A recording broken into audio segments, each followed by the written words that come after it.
In 1989, Dale Hutchins stood at the edge of his gravel drive and laughed loud enough that his hired hand turned around to look. The object of his amusement was his neighbor, 71-year-old Elbert Caudle, who was on his knees in the dirt beside a half-built storage shed, pressing squares of cut sod into place along the roof frame with the slow, deliberate care of a man laying tile in a cathedral. The grass was still green on top. The soil beneath it was dark and heavy. Each square went down with a soft thud, and Elbert smoothed the edges with his palm the way a baker smooths dough. "You're putting dirt on your roof, Elbert," Dale called across the fence, not as a question. "Actual dirt. You lost your mind finally, or you always been this way?" Elbert did not look up. Dale laughed again, louder this time, and his hired hand joined in because that was what you did when the boss laughed. "That thing's gonna leak like a sieve first good rain," Dale said. "You'll be shoveling mud out of your grain bins by June." He shook his head, grinned, and walked back toward his own operation. His 3 steel-roofed outbuildings, his new corrugated metal storage shed that had cost him $4,200 the previous fall, gleaming and sharp-edged in the April light. Elbert pressed another square of sod into place and said nothing. By the end of that week, the story had made its way through the valley the way all stories did, through the co-op on Route 7, through the counter at Dempsey's feed store, through the parking lot after Sunday service. Elbert Caudle had put a grass roof on his shed. The old man had finally gone completely around the bend. His neighbor Dale had seen it with his own eyes, and Dale told it with the kind of relish that comes from believing absolutely that you are right. The consensus in Harlan County that spring was simple and unanimous. Elbert Caudle's storage shed was going to be a disaster. They were wrong. But it would take 4 years of rain to prove it. Now to understand why none of this surprised the people who actually knew Elbert, why his son drove out that Saturday and helped him lay the final rows without asking a single question. You have to go back a little further, not far, just far enough. Elbert Caudle had farmed the same 240 acres in eastern Kentucky since 1951, when his father Howard pressed the deed into his hands the morning of his wedding and said only, "Don't let the ground get away from you." Howard Caudle had farmed those same acres since 1923. He had learned the land from his own father, who had homesteaded it before that, and what passed between those generations was not just acreage and equipment. It was a specific, accumulated understanding of how that ground behaved, how it drained, how it held heat, how the hollow along the northwest edge turned cold 3 weeks before the rest of the farm, how the ridge stayed dry when the lower fields were saturated. Elbert had watched his father build with sod twice, once for a root-cellar roof in 1938, and once for a low animal shelter on the back 40 that was still standing in 1989. 51 years later, its grass grown thick, and its interior 10 degrees cooler in summer than any metal structure on the property. Howard had explained it to him simply. Soil does not conduct temperature the way metal does. It does not sweat. It does not rust. It breathes slowly, and it holds what it holds, and it lets go of what it needs to let go of, and it does all of this without any help from you. Elbert had kept that knowledge the way he kept his father's pocket watch, not displayed, not discussed, just carried. He had needed a new storage shed for 3 years. His old one, a wood frame building from the 1940s, had finally given up along the south wall, and the repair cost would have outrun the value. He planned the new structure himself, drew it on a piece of graph paper at the kitchen table over 2 evenings, and decided on the sod roof not because it was cheaper — it wasn't, not in labor — but because he knew what that valley's humidity did to stored grain, and he knew what a metal roof did in response. Metal sheds in that hollow sweated in spring. The temperature differential between night and day pulled moisture out of the air and deposited it on the underside of the roof, and it dripped. It always dripped. He had watched Dale Hutchins lose a partial bin of corn to mold the previous winter and said nothing, because Dale had not asked. He built the shed walls from treated lumber and poured a solid concrete floor with a slight central drain. He framed the roof with heavier gauge rafters than strictly necessary, because sod is not light. A 4-inch layer of soil and root mass runs close to 12 pounds per square foot when saturated, and he wanted no question about what that structure could carry. He cut the sod himself from the far meadow over 3 mornings, working in the early cool, unstacking the squares on a wooden pallet and covering them with burlap so they would not dry out before he got them up. He was on his knees pressing them into place when Dale Hutchins laughed at him from the fence line. He finished the roof on a Thursday. Total cost of materials for the entire shed, including the sod cutting, was $940. He stood back and looked at it for a moment. A low, solid building with a gently sloping green roof that in 3 weeks would be indistinguishable from the meadow around it. And then he went inside and had his lunch. At the co-op that Saturday, a man named Gerald Fitch, who ran 180 acres on the other side of the ridge, asked Elbert directly whether he thought that roof would hold. "It'll hold," Elbert said. "In rain?" "Especially in rain." Gerald looked at him for a moment, then went back to his seed order, unconvinced but unwilling to argue with a man who did not appear to be arguing. The summer of 1989 was dry. The shed sat through it without incident, the grass on the roof going brown in August and greening again in September after the first cool rains. Elbert stored 300 bushels of shelled corn in it that fall. The interior temperature stayed steady. No condensation, no drip marks on the grain bags. He noted this without particular satisfaction, the way you note that a well-built thing is doing what a well-built thing should do.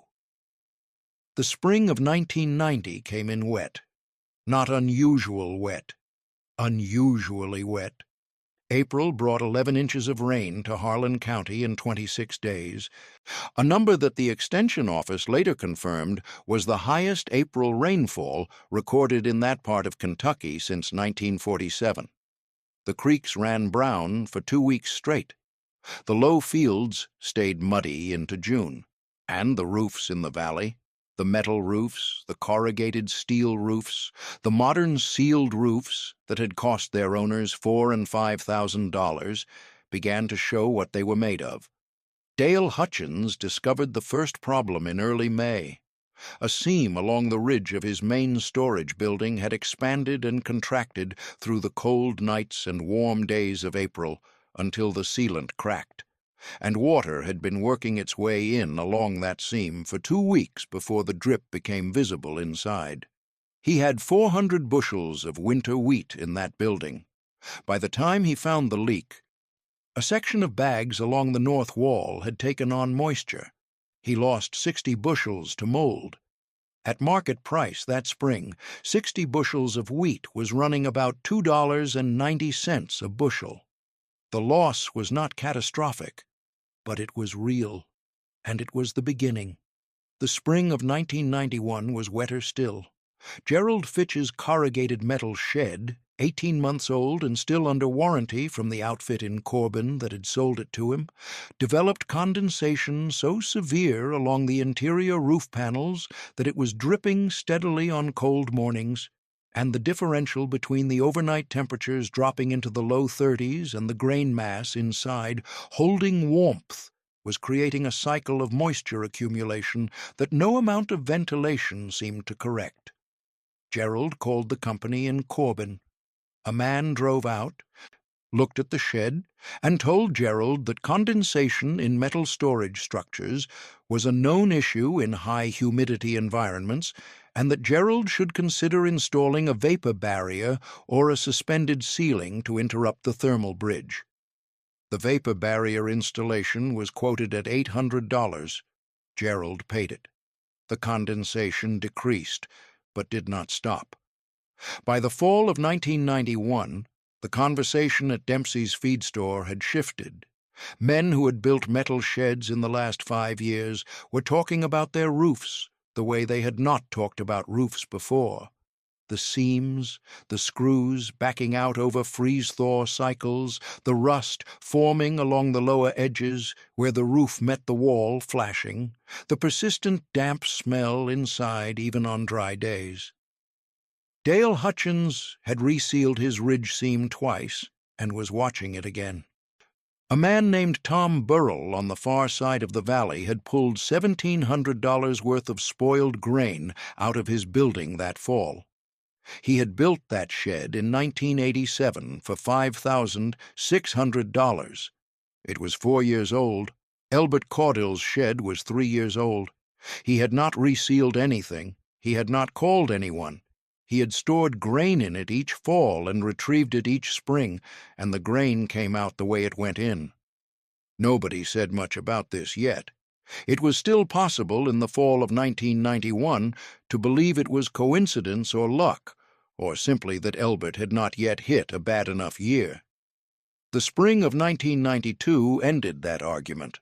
The winter of 1991 into 1992 was the kind of winter that old-timers in Harlan County would reference for 20 years afterward as the marker point, the before and after.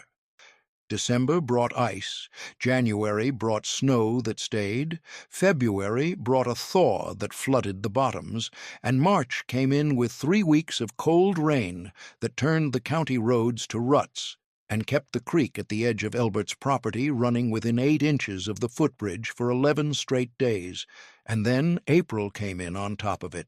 14 inches of rain in 30 days. The Extension Office stopped updating the rainfall totals because the numbers had stopped being useful as farming guidance and had started being useful only as documentation. The damage across the valley that spring was the kind that does not announce itself all at once. It accumulates. A seam here, a drip there, a bag of grain that feels slightly heavy when you pick it up, a smell in the back corner of the building that wasn't there in November. Dale Hutchins opened his main storage shed on the 14th of April and stood in the doorway and looked at what 3 consecutive wet seasons had done to the seam he had sealed twice. The water had found a third path. It had been running down the interior wall behind a stack of bagged corn since at least February. He lost 140 bushels of corn. At prices that spring, that was approximately $2.60 a bushel. The loss was $364 in grain. The repair estimate for the roof, done properly this time, was $1,100. He stood in that doorway for a long time. Gerald Fitch's vapor barrier shed was faring better than Dale's, but the vapor barrier had begun to sag in one corner where a support screw had backed out, and the pooled condensation that collected in that sag dripped in a slow, steady rhythm onto the grain below it. Tom Burrell had stopped using his metal shed for grain storage entirely and was paying for off-site storage at an elevator 40 minutes away. He was paying 12 cents a bushel per month. He had approximately 500 bushels. The math on that added up quietly and continuously. In May of 1992, a man named Carl Dotson, who farmed 110 acres on the Creek Road, asked Elbert directly if he could look at the storage shed. Elbert said yes. Carl walked through it slowly. He looked at the ceiling, which was the underside of the sod roof. Solid wooden decking, completely dry, no stain marks, no drip trails, nothing. He pressed his palm flat against the decking the way you test a wall for moisture, and held it there for a moment. "Dry," he said. "Yep," said Elbert. Carl looked at the grain bags along the wall. He picked one up, checked the bottom. Dry. He looked at the corners where moisture would collect first if it was going to collect anywhere. Dry. 4 wet seasons, Carl said. "Going on 4, yeah?" Carl stood in the middle of that shed for a moment and looked up at the ceiling and did not say anything else for a little while.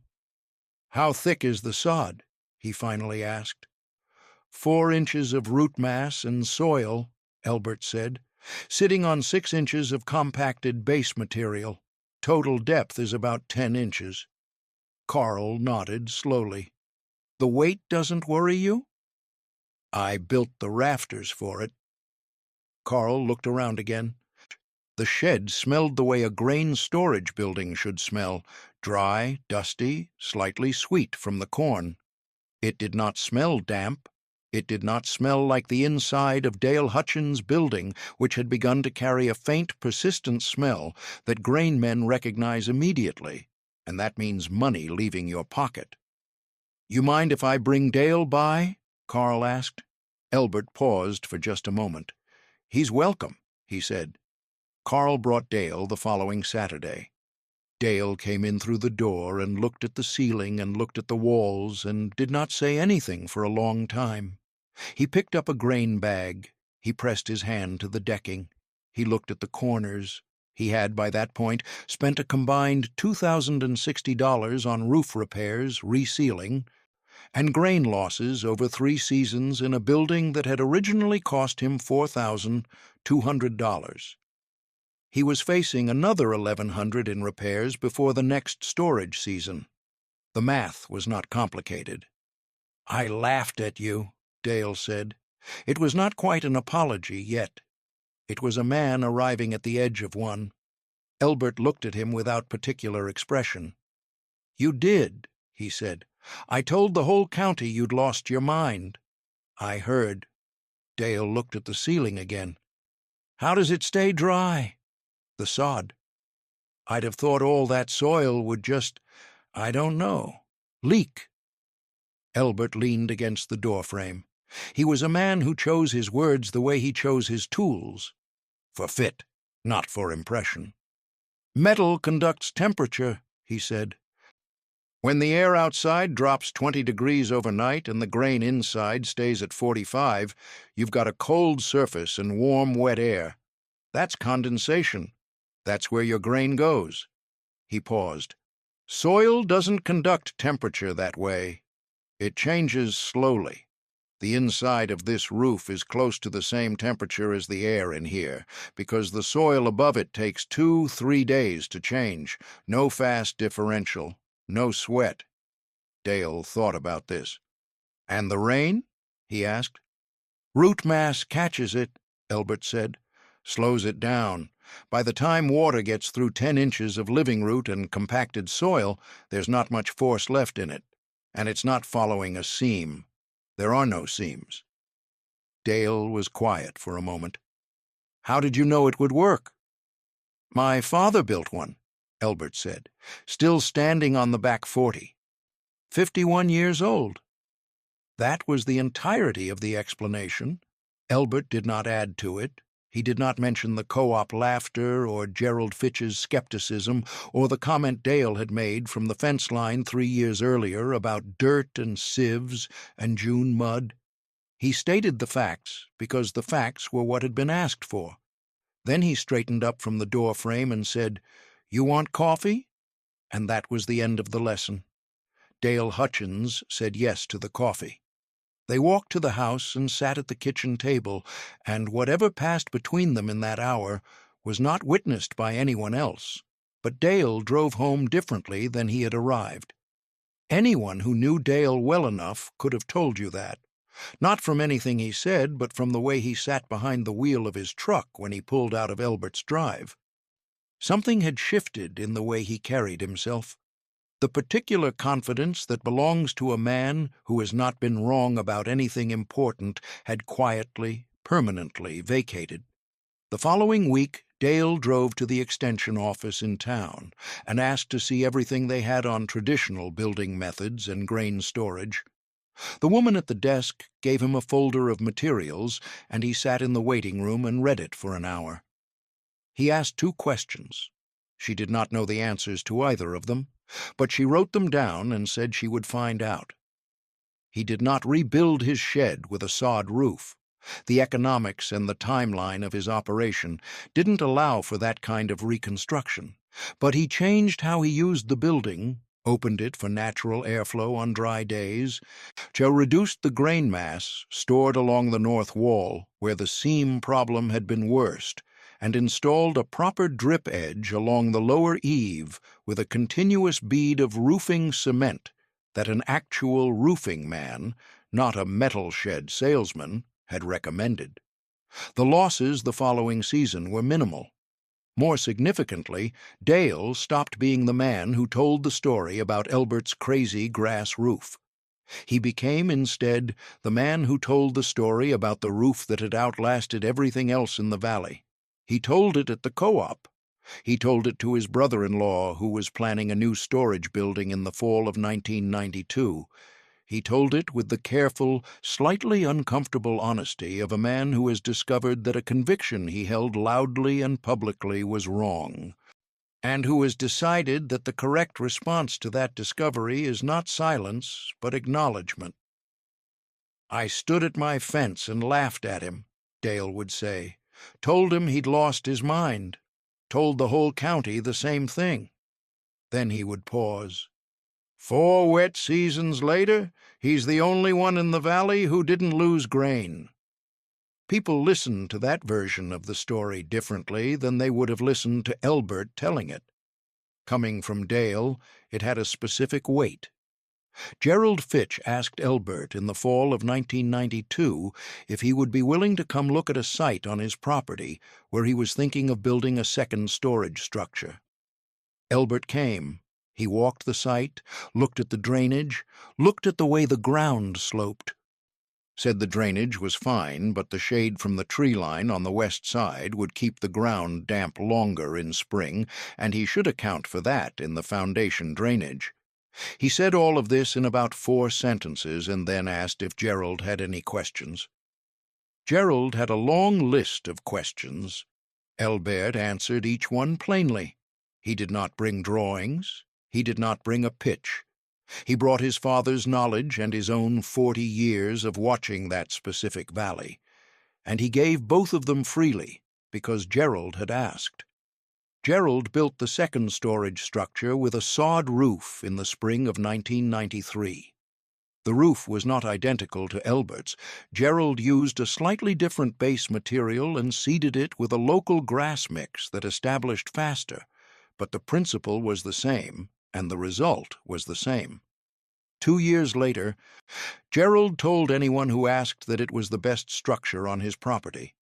Elbert's shed stood through the wet years of 1990, 1991, 1992, and on through the rest of the decade without a single repair to the roof.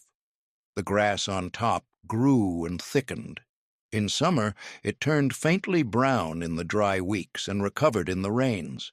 In winter, it held a thin crust of snow that melted slowly. Birds liked it. Elbert's wife had once mentioned that it looked like the hill had grown a small building, and that description was the one that stuck in the family. In 1997, a young man named Kevin Prater from the University Extension came to the county to do a survey of traditional building methods still in active use. Someone at the co-op mentioned Elbert's shed. Kevin drove out and knocked on the door and asked if he could look at the structure and ask a few questions. Elbert showed him the shed. Kevin walked around it, looked at it from several angles, took some photographs with a 35mm camera, and spent about 20 minutes examining the roof edge where the sod met the fascia board. He asked about the root mass depth, the original sod source, the rafter sizing, the history of moisture performance. He wrote everything down in a small spiral notebook. "This is in excellent condition," Kevin said. "It's 8 years old," Elbert said. "Have you done any maintenance on the roof itself?" "Pressed down a loose corner in the 2nd year," Elbert said. "That's all." Kevin looked at his notebook. "And you've stored grain in it continuously?" "Every season. No losses. None from moisture." Kevin closed his notebook and stood looking at the shed for a moment. He was 26 years old and had grown up in a suburb of Lexington, and this was the first working sod roof he had ever seen in person. "Who taught you this?" he asked. "My father," Elbert said. "Who learned it from his father?" Kevin nodded. He shook Elbert's hand and thanked him and drove back down the gravel road. The photographs ended up in a university archive. The survey report mentioned the shed in 2 sentences as an example of vernacular building tradition maintained in active agricultural use. That was the extent of it, and Elbert did not need it to be more than that. The fall of 2001. Elbert sat down with his son Raymond at the kitchen table and said it was time to talk about the property. Raymond was 44, had farmed alongside his father for 20 years, and had been watching the shed since the day it was built. He knew the shed. He knew why it had been built the way it was built, and what it had done and what it represented. He did not need it explained. What Elbert said that evening was simple. He said the farm would pass to Raymond when the time came, and he wanted to make sure Raymond understood the things about it that could not be found in any deed or tax record. He talked for about an hour. The shed came up once, briefly, not as a lesson but as an example. This is the kind of decision you make when you know the land and you trust what you know, and you don't let someone else's certainty become your doubt. Raymond said he understood. Elbert said he believed him.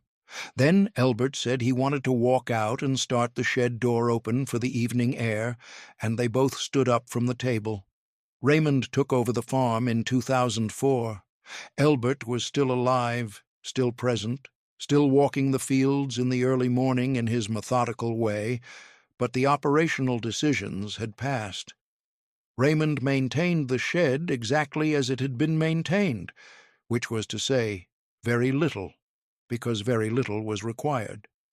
He kept the grass on the roof from getting too long in spring, not because the height was a structural problem, but because his father had kept it trimmed and the habit had passed with the knowledge. He showed it to his own son, Marcus, no, to his son Daniel, who was 16 in 2004 and already helping with the harvest. He showed him the roof edge. He pressed his palm to the underside of the decking the way Carl Dotson had done 12 years earlier and held it there and said, "Feel that." Daniel held his hand against the dry wood and thought about it. "It's not cold," he said. "Same temperature as the air in here," Raymond said. "Has been for 15 years. Daniel looked up at the ceiling. "Because of the soil?" "Because of the soil." That was the lesson, passed in about 30 seconds, the way the best lessons usually are. In the summer of 2006, a barn 2 properties over collapsed under a combination of structural rot and the weight of a heavy wet snow from the previous winter. The owner, a younger man who had bought the property in 1998, was starting over on storage and asked around the valley for advice. Several people told him to go talk to Raymond Caudill. Raymond brought him to the shed. The man walked through it, pressed his hand to the ceiling, looked at the corners, asked his questions. He built his new storage structure with a sod roof that fall. He sourced the sod from his own lower meadow. Raymond came twice during the build to look at the framing and the base layer and make sure the rafter spacing was correct for the load. He did not charge for this. He did not consider that there was anything to charge for.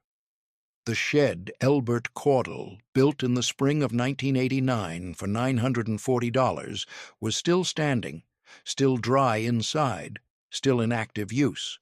The grass on the roof had grown and thickened and thinned and grown again through 16 years of seasons. The wood decking underneath had not been replaced. The rafters had not been reinforced. The sod edge had been pressed back into place once in 1991, where a corner had begun to curl. That was the total maintenance record of a roof that had outlasted every metal structure in the valley in terms of interior moisture performance. At the county fair in the late summer of 2004, the year Raymond took over operation of the farm, an agricultural display in one of the exhibition buildings showed historical farming methods from the region. Someone had submitted a photograph. It showed a low building with a green grass roof and a man standing in front of it in a work jacket, not quite looking at the camera. The caption below it read, "Working Sod Roof Storage Shed, Harlan County, built 1989, still in active use." The photograph had been taken by Kevin Prater in 1997. Elbert saw it at the fair.